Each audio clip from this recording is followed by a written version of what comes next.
In the year 1878, under a sun that showed no mercy, there stood a forgotten town in the Arizona Territory, Silver Creek, a town built on dust and buried in fear. The wind never stopped blowing there.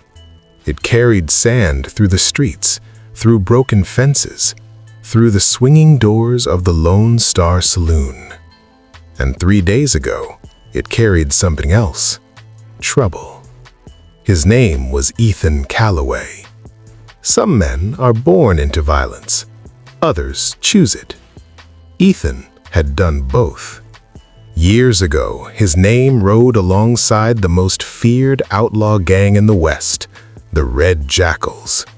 They robbed trains, they burned towns, and they left behind silence. Their leader was a man called Silas Crowe. Cold eyes, steady hands, no conscience. And Ethan had once called him brother. But even in the Wild West, there are lines a man can't cross forever. 2 years ago, Ethan walked away from the gang. No gunfire, no farewell, just one quiet ride into the night. He had been running from his past ever since. Until now, when Ethan rode into Silver Creek, dust curled around his boots like the ghosts of old sins. The piano stopped playing when he stepped into the saloon. Conversations died in men's throats. And behind the bar stood Clara Whitmore, widow of the last sheriff brave enough to stand against Silas Crowe. She looked at Ethan and saw something dangerous. But she also saw something tired. Silas Crowe is coming tomorrow, she told him. And for the first time in years, Ethan didn't look away from his past. That night, Silver Creek did not sleep. Candles burned low, windows stayed shuttered, and Ethan lay awake, staring at a ceiling that offered no forgiveness. He remembered the train robbery, the young deputy who stood in their way. Ethan hesitated. Silas didn't. That single gunshot had echoed in Ethan's soul ever since. Morning came fast, and with it, 5 riders on the horizon.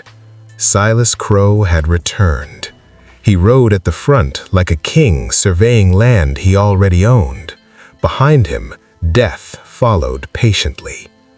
The townspeople hid, but one man stepped forward: Ethan Calloway. Silas smiled when he saw him. "Thought you ran off to become a farmer," Silas said.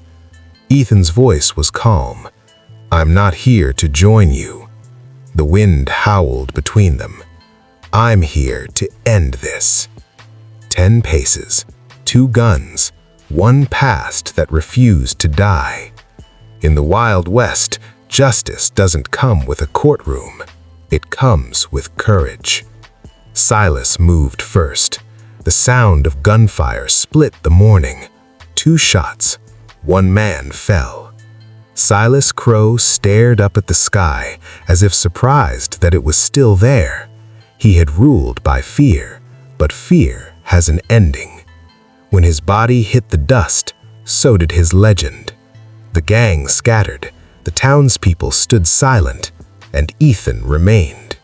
Smoke curled from his revolver, but something else lifted too: guilt.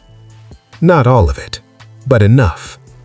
Later that evening, Clara offered him a sheriff's badge, a symbol of law, a symbol of belonging. But Ethan shook his head. "Doesn't make me a hero," he said. No. Heroes wear clean hands. Ethan's were stained by history. As the sun sank low, painting the desert in gold and fire, Ethan saddled his horse. Silver Creek was safe, for now. He tipped his hat to Clara and rode toward the horizon. Some men chase fortune, some chase power, and some chase redemption. The West was wide, and somewhere beyond the dust and the dying light, a man who once rode with outlaws was still trying to outrun his shadow. Because in the end, A gun can end a life, but only a choice can change a man.